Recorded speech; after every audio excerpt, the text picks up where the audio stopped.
name is Joe Bandel, and I am the last Rosicrucian. Today, this is update, an energy update. It's the 7th of June, and there's really been a lot happening, in the last 2 days, the last week, and I think I'll give the high points because in a lot of ways, um, this is it. So, the most important, what I do, I'm active on the etheric planes, the etheric levels, and I can sense what's going on energetically at the lowest levels, where a lot of the channelers, things like that, they don't really tap into. So I'm just sharing what I understand from my personal experiences.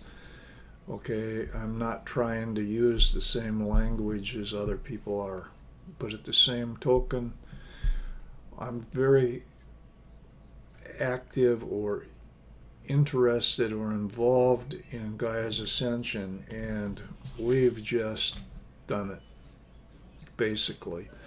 I have a few notes here.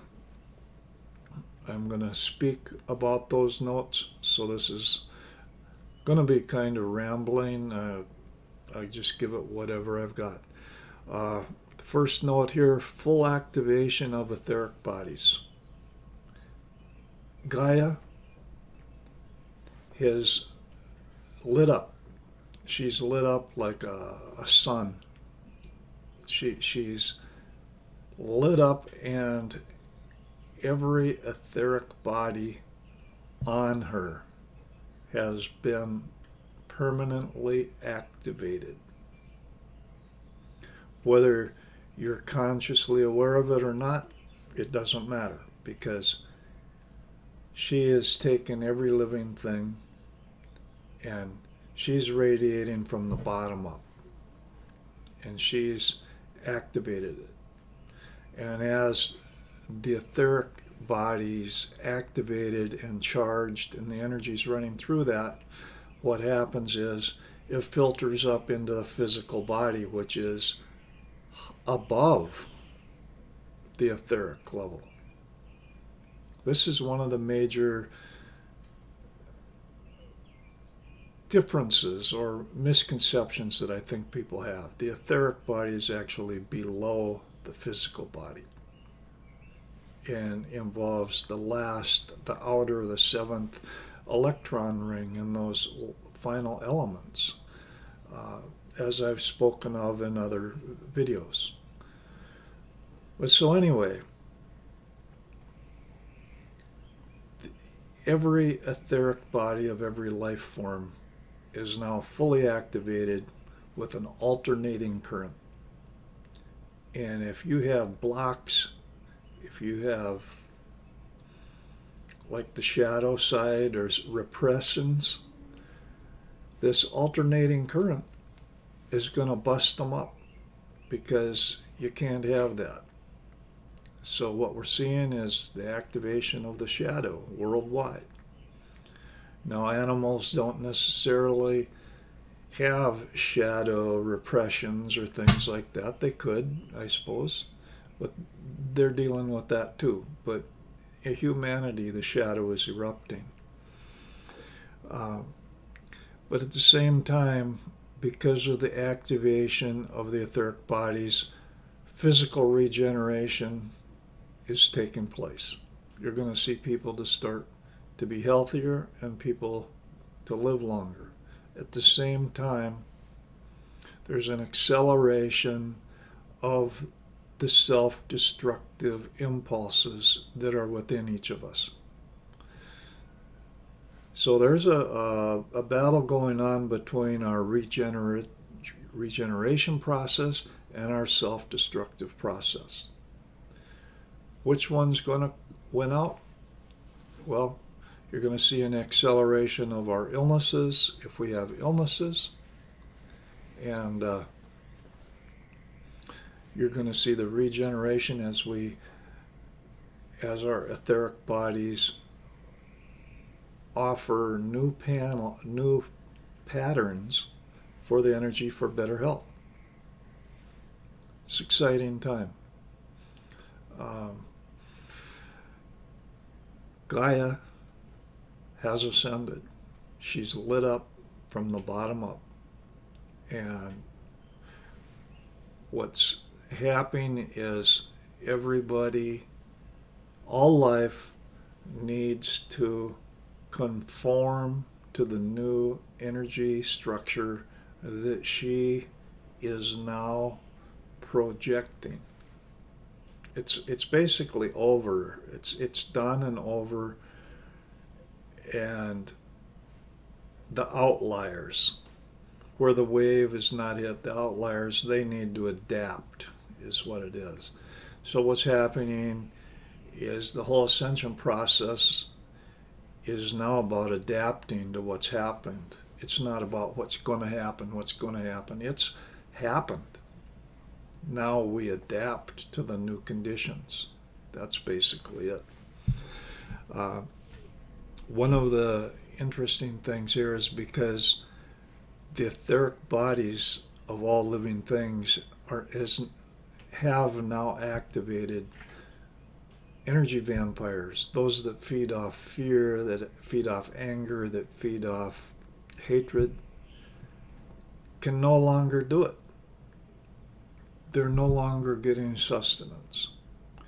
They're totally cut off from what they're accustomed to. And they don't understand what's going on. So what you're going to see is an acting out as they try to keep doing what they've been doing. But it's not going to bring them what they want.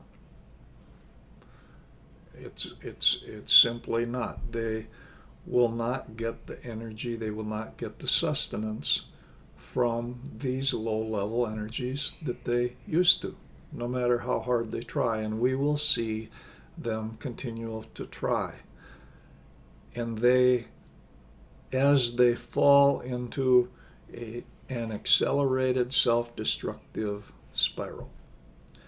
I'll take as an example the protest, the violence that's going on in our world today, in our country today. You know what I see? If I look online, I look at some of these things, I see a lot of people that are just sick of it. They're just sick. They're saying, violence is not the answer. This is not right. Those people that are trying to use violence and stir people up in anger, they're alienating people at this point far more than they ever used to be able to. It's not working. People are understanding the need for open hearts. As this two-way energy goes through, you can't have repressions, you can't have hatreds, you can't have... It's a time for acceptance, it's a time for love, it's a time for brotherhood and sisterhood. So anyway, the vampires, it doesn't work for them. Another interesting thing is our life circumstances have crystallized around us. And that's neither good nor bad, because where you find yourself, where I find myself, is karma. I mean, it's what we've done with our lives, and we find ourselves. I'm going to take myself as an example. I'm 63. I have 2 years that I've got to live or work yet. Work yet. There have been 11 furloughs at my job. and suddenly, where we didn't have enough work, now all of a sudden, my coworker, uh, she actually has quit, and so I have what two people used to do. Now I have plenty to do, more than plenty to do. Uh, that's an example of the circumstances crystallizing around me. I see that job situation holding steady till I retire in 2 years. After I retire in 2 years, hopefully I can go on to something I want to do more. Um, the result of this crystallization of our surroundings means, in a way, we're stuck. And it takes more effort, more energy to move out of it. Now, in my case, I know what I want to do, both when I retire and things like that. So I'm sharing that. Uh, I want to do more translating. Here I'm going to show you the orchid garden. This is a it's the world's first illustrated fantasy magazine that was published in Germany in 1919. And you can see it's just a little comic book format. But there was 51 issues of this. Pretty cool short stories. That's what I want to do. I think that there can be a market for something like that. And I want to transition from my job where I work there to making a little bit of income through producing these little magazine type things, hopefully as a form of income that I feel kind of like, okay, this is something that I would really love to do. But in the meantime, I have to deal specifically with where I'm at and what I'm doing. I'm also looking at maybe getting another puppy so that I have a companion here in my life. So my life, this is what I'm saying, the crystallization of circumstances. As your circumstances crystallize around you, it's going to be more difficult to find a way out of them.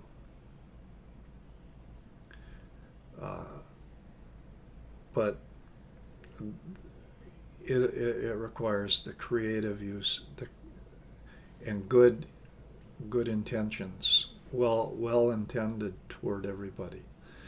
Anyway, I'm kind of running out of time, but what I wanted to say is it's happened basically.